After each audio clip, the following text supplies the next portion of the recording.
तो अब तक हमने देखा कि किस तरह बिल तो जा चुका है और अभी भी इस टाउन के अंदर एक सीरियल किलर घूमने लग रहा है जो सुकी को मारना चाहता है। तो अब देखते हैं सुकी को कौन बचाएगा जहां पर सैम उसके साथ नहीं जा पाया है। तो चलिए शुरू करते हैं इस एपिसोड को। आप देख रहे हैं शो टाइम और मैं हूं हेमंत और आज एक्सप्लेन कर रहे हैं ट्रू ब्लड के सीजन 1 का एपिसोड नंबर 10। तो चलिए शुरू करते हैं और शुरू करने से पहले गाइज मेरे चैनल की रीच बढ़ाने के लिए प्लीज दोस्तों के साथ शेयर करें जिससे कि मैं आपके लिए ये सीरीज कंटिन्यू करता रहूं हमेशा हमेशा के लिए। तो चलिए शुरू करते हैं इस एपिसोड को जहां पर हम देखते हैं कि सुकी सोई तो थी कुत्ते के साथ में, जब वो उठी तो उसको कुत्ते की जगह सैम नजर आता है, वो भी नंगू पुंगू, जिसे देख के बहुत ज्यादा गुस्सा हो चुकी थी और डर के पीछे हटने लगती है। जहां पर सैम समझाता है कि वो यहाँ पर उसे प्रोटेक्ट करने के लिए आए है और तभी सुकी को लगता है कि वो तो एक किलर भी हो सकता है जो उसके पास आ चुका है उसे मारने के लिए। बट यहाँ पर सैम उसे समझाने की कोशिश करता है कि ऐसा बिल्कुल नहीं है, बट सुकी उसको मार के वहां से भागती है। बट हम देखते हैं सैम कुत्ता बन के उसके पास जाके उसे बताता है कि वो एक शिफ्टर है और यहाँ पर वो कंफ्यूज थी कि पहले तो वैम्पायर्स और अब शिफ्टर क्या होते हैं। जहाँ पर सैम आराम से बैठाकर सुकी को बताने लगता है कि शिफ्टर किसी भी जानवर की शेप ले सकते हैं। नॉर्मली वो कुत्ते की लेता है बट बिल्ली बर्ड बनना उसके लिए आसान है, बट वो इंसान नहीं बन सकता है। और यहाँ पर सुकी जानना चाहती है कि क्या उसकी पूरी फैमिली में सब लोग ऐसे हैं, बट पता चलता है कि सैम तो अडॉप्टेड था तो उसके बारे में उसे ज्यादा कुछ नहीं पता है और वो फुल मून के दिन शिफ्ट हो जाते हैं। बट वो वेयरवुल्फ नहीं है क्योंकि वेयरवुल्फ बहुत ज्यादा खतरनाक होते हैं। और यहाँ पर सुकी जान के और घबरा चुकी थी कि कितने सारे क्रीचर्स होते हैं जिसके बारे में उसे नहीं पता है और शायद उसकी ग्रैंडमा को किसी वेयरवुल्फ नहीं मारा हो। बट यहाँ पर सुकी बहुत बुरी तरह से डर चुकी थी इन बातों को जान के, क्योंकि सैम को कई सालों से जानती है और उसने ये बात कभी भी उसे नहीं बताई। और तभी सुकी बहुत ज़्यादा इमोशनल हो चुकी थी और जैसे सैम उसके पास जाने की ट्राई करता है वहां पर सुकी नहीं समझती है उसकी बातों को और उसको डांटने लगती है कि वो उसे किस करने वाला था और आगे पता नहीं क्या क्या चीज़ें होने वाली थी और उसने अपने शिफ्टर होने के बारे में उसे नहीं बताया, तो उससे बहुत ज़्यादा गुस्सा है वो। बट यहाँ पर सैम को लगा कि सुकी समझेगी, शायद दूसरे ना समझे बट सुकी तो समझ सकती है ना क्योंकि वो भी डिफरेंट है। बट यहाँ पर सुकी को लगता ही नहीं है कि वो डिफरेंट है और यहाँ से गुस्से में जाने लगती है और सैम को अपने आप पे बहुत गुस्सा आता है क्योंकि उसे टर्न नहीं करना था और अपना सीक्रेट नहीं बताना था। और तभी हम टैरो को देख पाते हैं उन्हीं जंगलों में जहां पर वो विच से मिली थी और उसको $800 दे दिए हैं। और यहाँ पर ये विच अपना रिचुअल स्टार्ट करती है और उस मोमेंट पे उसके हाथ पे थूकती है और उसको उसके आंखों पे रगड़ने के लिए कहती है, जिसके लिए टैरा साफ मना करती है। बट इस रिचुअल को परफॉर्म करने के लिए वो रेडी थी। जहां पर टैरा को वो कुछ ड्रिंक पीने के लिए देती है जहां पर वो टैरा के अंदर से हेट और ये डीमन को बाहर निकाल के फेंक देगी। और विच एक्सप्लेन करती है कि यहाँ पर जंगल में रहना बेटर है क्योंकि यहाँ पर डीमंस नहीं होते, असली डीमंस तुम्हारे शहरों में हैं जिनसे मैं बच के यहाँ पर आ चुकी हूँ। और यहाँ पर टैरा को ड्रिंक पिलाने के बाद यहाँ पर उल्टियां होने लगती हैं क्योंकि उसकी हालत खराब हो रही थी और ये रिचुअल का एक पार्ट था। जहाँ पर वो उल्टी करने के बाद हलुसिनेट करती है एक बच्ची को जो वो खुद थी बचपन में और हम देखते हैं उसको देख के डरने लगती है। बट तभी विच एक्सप्लेन करती है कि ये डीमन है, इससे डरो मत और इसको मार दो। और यहाँ पर उसको चाकू देती है और वो हवा में उस बच्चे को मार डालती है और चाकू पे असली खून भी लग चुका था जिसको देख के टैरा डर चुकी है। और इस मोमेंट पे विच उसे एक्सप्लेन करती है कि तुम्हारा डीमन मर चुका है और अब तुम बिल्कुल सेफ हो। और यहाँ पर वो बहुत ज्यादा इमोशनल थी बट उसको लगता है कि चलो उसका डीमन तो निकल गया। और अगली सुबह जाती है सीधा अपनी मॉम के पास ये गुड न्यूज देने के लिए, जिसको देख के उसकी माँ बहुत ज्यादा खुश थी। और वो दोनों प्लान करते हैं कि एक दूर लंबी ट्रिप पे चलते हैं कुछ खाने के लिए, जहां पर दोनों जाते समय बात करते हैं कि किस तरह टैरा की मॉम के पास लाइसेंस नहीं है तो वो गाड़ी चला नहीं पाएगी और उसको टैरा पे डिपेंड होना पड़ेगा। बट यहाँ पर टैरा इतनी खुश थी कि वो ये सब करने के लिए तैयार है। जहां पर उसकी मॉम की थोड़ी तबीयत खराब होने पर वो एक फार्मेसी पे रुककर अपनी मॉम के लिए दवाइयां लेने लगती है और तभी टैरा को नजर आती है वही लेडी जो अपने आप को विच कह रही थी और वो टैरा को देख के डरने लगती है और यहाँ वहां भागती है। बट टैरा उसको पकड़ के पूछती है कि ये सारा झूठ क्यों बोला। जहां पर विच एक असली विच ना होकर एक लेडी थी जो फार्मेसी में काम करती है और उसने सब झूठ बोला एक्स्ट्रा पैसे कमाने के लिए। और यहाँ पर उसकी हालत खराब है क्योंकि उसका एक बेटा लड़ाई के लिए गया हुआ एक जेल में है और उसके 3 बच्चे हैं और उन सबको संभालने के लिए उसे पैसों की जरूरत थी, इसलिए उसने उसे ठगा और अब वो इसमें कुछ नहीं कर सकती है। और जिसको देखे टैरा को बहुत गुस्सा आता है क्योंकि उसे लगा था कि वो सही हो सकती है और गुस्सा आने के बाद वहां से जाने लगती है। बट वो विच जो लेडी एक्सप्लेन करती है कि यहाँ पर बिलीफ में बहुत ज्यादा पावर है, तुम्हारी माँ को बिलीव हो चुका है कि वो सही हो चुकी है तो उसने दारू छोड़ दी है, तो प्लीज उसको मत बताना कि मेरी असलियत क्या है, जिसे देख के उसे गुस्सा तो बहुत आता है बट वो एक्सेप्ट करने के लिए तैयार थी क्योंकि उसको अपनी मॉम की तबीयत नॉर्मल रखनी है। और फिर भी गाइज मेरी उम्मीदें तो टूट चुकी हैं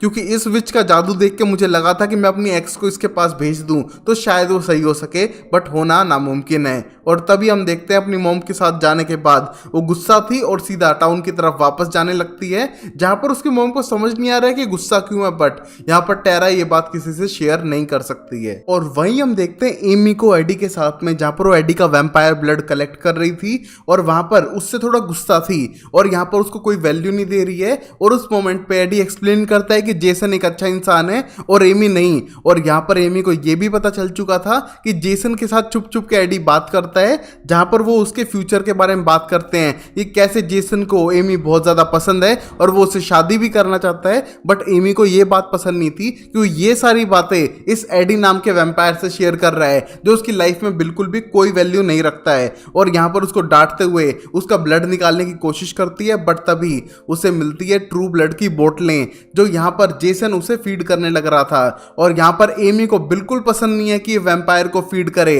वो चाहती है वैम्पायर उनके काम आए और फिर मर जाए। बट यहाँ पर एक्सप्लेन करता है एडी कि उसने कुछ गलत नहीं किया है, मैं मर रहा था, मैं तड़प रहा था और सिर्फ जेसन ने मेरी हेल्प की है। और यहाँ पर अगर तुमने मुझे मार दिया तो जेसन शायद तुम्हें कभी माफ नहीं करेगा और तुम चाहो तो मैं उसको नहीं बताऊंगा। बट तभी हम देखते हैं एमी को बिल्कुल पसंद नहीं आई थी ये बात कि उन दो निब्बा निब्बी के बीच में ये वैम्पायर प्रॉब्लम क्रिएट कर रहा है और ऊपर से जेसन को उससे कोई बात छुपानी नहीं चाहिए, उनके रिलेशनशिप के लिए बुरा हो सकता है। और यहाँ पर एमी हर साइकोपैथ गर्लफ्रेंड की तरह बदला लेने की सोचती है, बट तभी वो जाके मिलती है थोड़ी देर में जेसन से। बट वो तभी जेसन के पास जाकर उससे अच्छे से बिहेव करती है और उससे पूछती है कि जो भी हम करने लग रहे हैं एडी के साथ वो सब रॉन्ग है, हमें उसके साथ ऐसा नहीं करना चाहिए। और यहाँ पर जेसन तो स्टार्टिंग से ऐसा चाहता था, जहां पर एमी उसको मैनिपुलेट करते हुए एक्सप्लेन करती है कि अगर हम एडी से प्यार करें, वैसे तुम तो करते ही हो, और अगर मैं भी करने लगूं तो हम तीनों अच्छे दोस्त बन सकते हैं,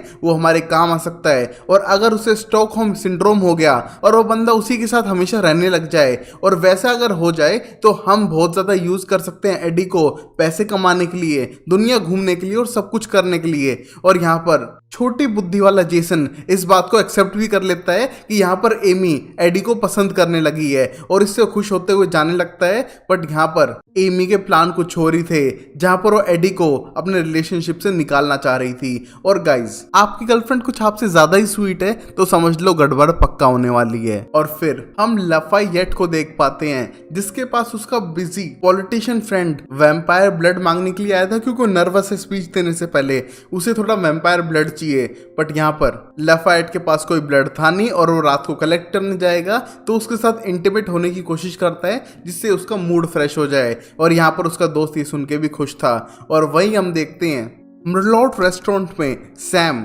अर्लीन की वेडिंग प्लानिंग करने लग रहा था और यहाँ पर सैम सुकी की हेल्प लेना चाहता है, बट सुकी बोलती है कि बहुत ज्यादा बिजी है और यहाँ पर उसे इग्नोर करने के लिए वो बात करने लगती है टेरी से और एक्सप्लेन करती है कि वो उस पर ट्रस्ट कर सकती है, बाकी सब की तरह नहीं जिनके अजीब अजीब सीक्रेट्स होते हैं। और यहाँ पर टेरी एक्सप्लेन करता है कि उसके बहुत सारे सीक्रेट हैं और अगर उन्हें जानेगी तो सुकी उसकी दोस्त रहेगी नहीं। और कहीं ना कहीं वो बात कर रहा था कि वो ईरान वॉर में रह चुका है और उसने कई सारी अजीब और खतरनाक चीजें देखी हैं। और यहाँ पर सुकी जाने लगती है कि वो कहीं ना कहीं सैम को इग्नोर कर रही थी। और तभी वहां पर अर्लीन आके सैम को रोकती है काम करने से। पहले तो उसको थैंक यू बोलती है कि सब अरेंज कर रहा है, बट उसके लिए ये सब चीजें फिर से होनी चाहिए क्योंकि परफेक्ट कलर कोऑर्डिनेशन में नहीं है, जिसको देख के सैम को गुस्सा तो बहुत आता है क्योंकि वो फ्री में सब करने लग रहा था। बट अर्लीन का दिन ना बिगाड़ते हुए वो फिर से करने के लिए तैयार था, जहां पर उसकी मदद टेरी करने लग रहा था। और पता चलता है कि टेरी की फैमिली बहुत पुरानी है और ये पुरानी डिजाइन इन सब के बारे में जानता है क्योंकि उसकी भी बहन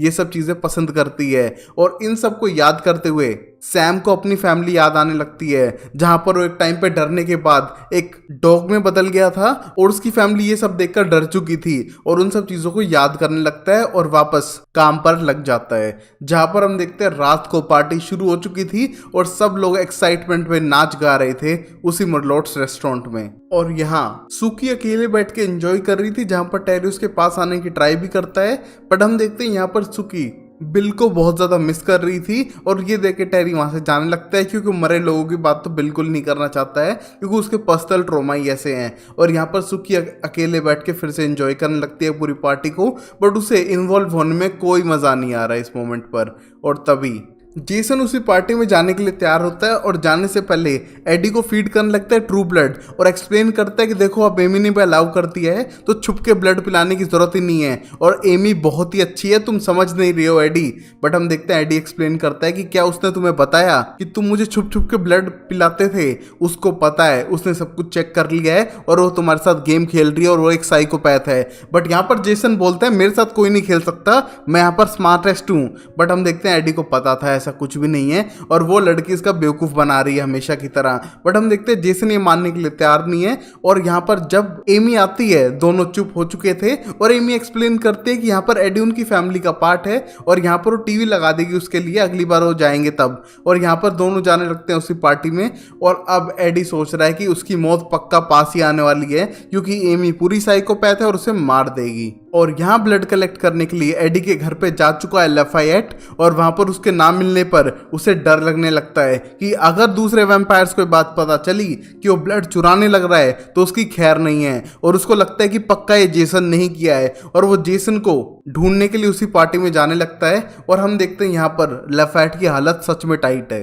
और वहीं हम देखते हैं पार्टी के अंदर सुकी अकेली बैठी थी और इस टाइम पे अर्लीन ये देख के समझ पा रही थी कि सुकी अलोन फील कर रही है तो रेने को भेजती है उसके साथ डांस करने के लिए, जहाँ पर रेने एक्सप्लेन करता है कि वो बिल को देख के खुश है, उसे कोई प्रॉब्लम नहीं है, बट वो प्रेफर करता है कि सुकी ज़्यादा डिजर्व करती है अपने लाइफ में और वो किसी अच्छे इंसान को डेट कर ले। बट यहाँ पर सुकी को बात अच्छी नहीं लग रही थी और यहाँ पर सैम सुकी के पास आके डांस करने लगता है उसके साथ और उसे बताता है कि जो भी उसने किया उसके लिए वो सॉरी है, उसे माफ कर दे। बट यहाँ पर सुकी उसे माफ नहीं करने वाली थी क्योंकि अपनी जिंदगी का सबसे बड़ा राज उसने छुपाया है उससे और उसको पसंद नहीं आया कि वो टेरा के साथ रिलेशनशिप भी कर रहा है और उसको कुछ भी नहीं बता रहा है। और इस मोमेंट पे अब सैम को गुस्सा आने लगता है जैसे कि सुकी अपनी सारी बातें उसे बताती हो और यहाँ पर वो क्या डिजर्व करती है, अगर वो एक शेप शिफ्टर है तो इसमें उसकी प्रॉब्लम नहीं है। और गुस्से में वहां से जाने लगता है क्योंकि उसे लगता है कि शायद उसे सुकी पे कभी ट्रस्ट करना ही नहीं चाहिए था, जिसको देख के सुकी को बुरा लगने लगता है। और वहीं पार्टी में आ चुका था जेसन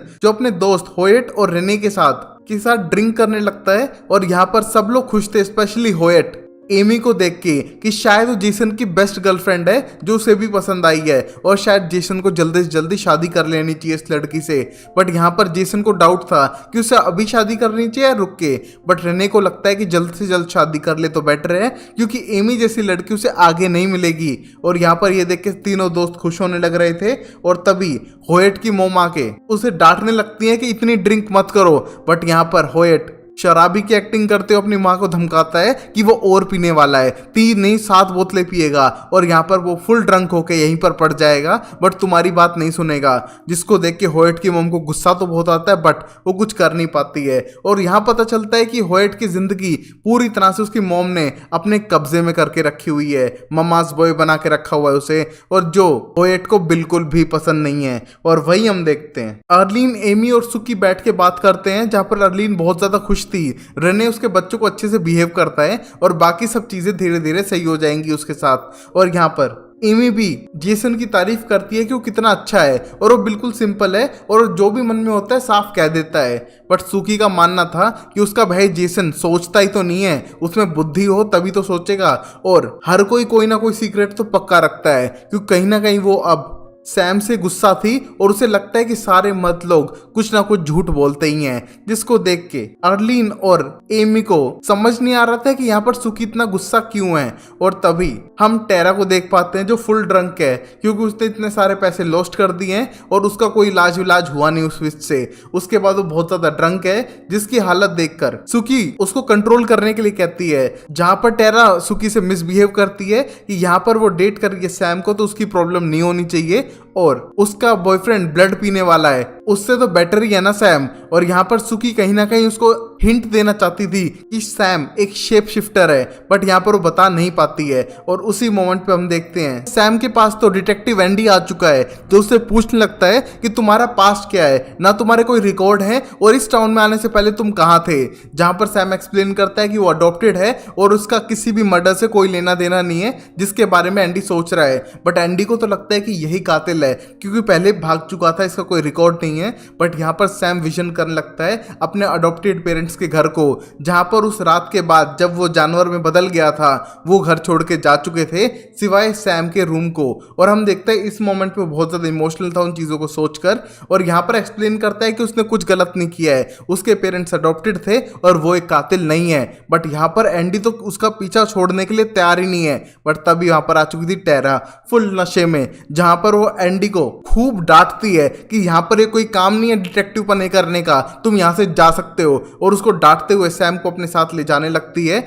और उसके साथ इंटीमेट हो रही थी। बट यहाँ पर सैम उसे बताना चाहता है कि वो एक शिफ्टर है, एटलीस्ट वो किसी को तो सच बताए। बट यहाँ पर टेरा सुनने के लिए तैयार नहीं है और उसके साथ इंटीमेट होने लगती है। बट यहाँ पर सैम के डांटने पर उसे गुस्सा आता है और इन दोनों के बीच झगड़ा होता है, क्योंकि सैम जानना चाहता था कि यहाँ पर क्या उसका विच क्राफ्ट से उसका डीमन निकल गया, क्या वो सही फील कर रही है। बट यहाँ पर टेरा बताना ही नहीं चाहती है, क्योंकि उसे पता है कि उसके साथ फ्रॉड हो चुका है। और वहां से गुस्से में निकल जाती है टेरा, जिसको देख के सैम को समझ नहीं आता कि टेरा ऐसा बिहेव क्यों कर रही है। और वहीं टेरा का भाई लाफायेट आ चुका था उसी पार्टी में, जहां वो जेसन को ढूंढने लग रहा था। और जेसन को ढूंढते ही उसके पास जाता है गुस्से में, जेसन को बताता है कि उसका बंदा जो सप्लाई करता है उसे ब्लड वो गायब हो चुका है, और अगर दूसरे वैम्पायर्स को पता चला तो जिस तरह तुम्हारी दादी और 2 लड़कियां गायब हुई हैं, उस तरह मैं भी गायब हो सकता हूं, और तुम भी, और तुम्हें बताना होगा तुम्हारे पास है क्या। बट हम देखते हैं जेसन साफ मना करता है कि उसे नहीं पता वो किसकी बात कर रहा है। बट यहाँ पर लाफायेट बहुत बुरा डरा हुआ था और बोलता है कि वैम्पायर हमारे पीछे जरूर आएंगे,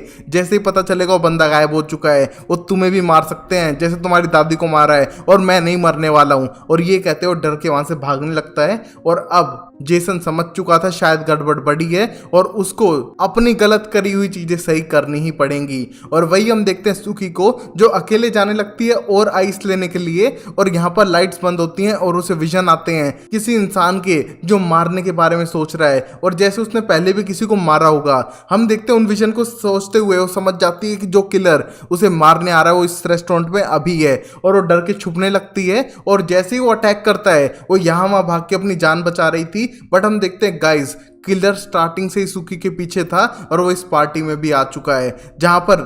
सुकी बच तो जाती है उस किलर से, क्योंकि वहां पर सैम आ जाता है और सैम उसको अपने गले लगा लेता है और उसके करीब आने की कोशिश कर रहा था, जो सुकी ध्यान नहीं दे पा रही थी। बट गाइस, मेरी निगाहें है ना ये सब ऑब्जर्व करने के लिए, मैंने ऑब्जर्व कर लिया कि सुकी को ज्यादा ही क्लोजली पकड़ रहा था, और जिस मोमेंट पे सुकी बहुत बुरी डरी हुई थी। और वहीं टेरा अपने घर की तरफ निकल लेती है फुल नशे में दारू पीते हुए, क्योंकि उसकी पूरी जिंदगी झंड हो चुकी है। पहले फ्रॉड हो गया, बाद में दोस्तों से लड़ाई हो गई, और वापस जाते समय उसे रोड में नजर आती है एक लेडी एक बड़े पिक के साथ, जिसको देख के वो अजीब से डरती है और अपनी गाड़ी को सीधा पेड़ में जाके ठोकती है। और इस मोमेंट पे वो लेडी स्माइल करते वहां से जाने लगती है, जैसे कि वो वेट ही कर रही थी टेरा का उसकी गाड़ी ठुकवाने के लिए। और यहाँ हम देखते हैं जेसन को, जिसे लगता है कि अब उन्हें एडी को रिलीज कर ही देना चाहिए, जहां पर उसके लिए बिल्कुल भी एग्री नहीं कर रही थी एमी। और यहाँ पर जेसन एक्सप्लेन करता है कि हमें करना ही पड़ेगा, अभी इस मोमेंट पे उसके पास कोई और चारा नहीं है, और वो किस करता है एमी को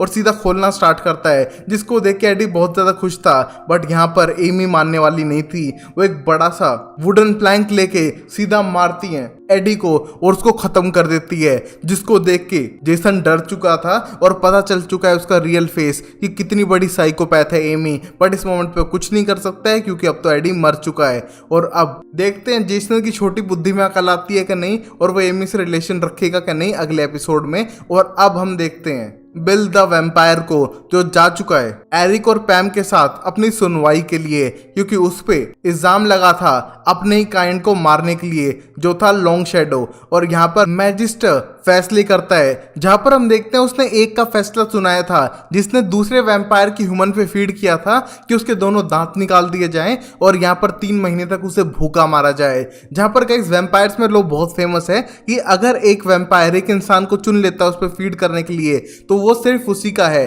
कोई दूसरा वैम्पायर उस पर फीड नहीं कर सकता है, और अगर वो करेगा तो उसको पनिशमेंट मिलेगी। और यहाँ पर अगला केस था बिल का, जहां पर उसने लॉन्ग शैडो को मार दिया था एक इंसान को बचाने के लिए, जिसको सुन के सब लोग बहुत ज्यादा गुस्सा थे। और यहाँ पर मैजिस्ट्रेट पूछने लगता है कि ऐसा क्यों हुआ, तुमने ऐसी जरूरत कैसे सोची अपने काइंड को खत्म करने के लिए। जहां पर बिल एक्सप्लेन करता है कि उस लड़की को एरिक ने बुलाया था और वो लड़की मेरे से बिलोंग करती थी, और लॉन्ग शैडो एरिक के बिजनेस को हार्म करने लग रहा था, और यहाँ पर लड़की को सिर्फ हेल्प के लिए बुलाया था, और अगर उस पर पूरा फीड करता तो उसे खत्म कर सकता था, जो बिल्कुल गलत था। और हम देखते हैं यहाँ पर मैजिस्टर ह्यूमंस को कुछ नहीं समझते हैं, उनके लिए इंसान का मरना कोई बड़ी बात नहीं है, बट अगर वो बिजनेस में लॉस करा रहा था तो गलत है, बट जो बिल ने किया है वो भी सही नहीं है, उसे पनिशमेंट मिलेगी। 5 साल तक सिल्वर चेन में बांधकर उसे पटक दिया जाएगा जब तक उसकी खुद की खाल ना उधेड़ने लग जाए। और यहाँ पर बिल इस पनिशमेंट को सुन के डरने लगता है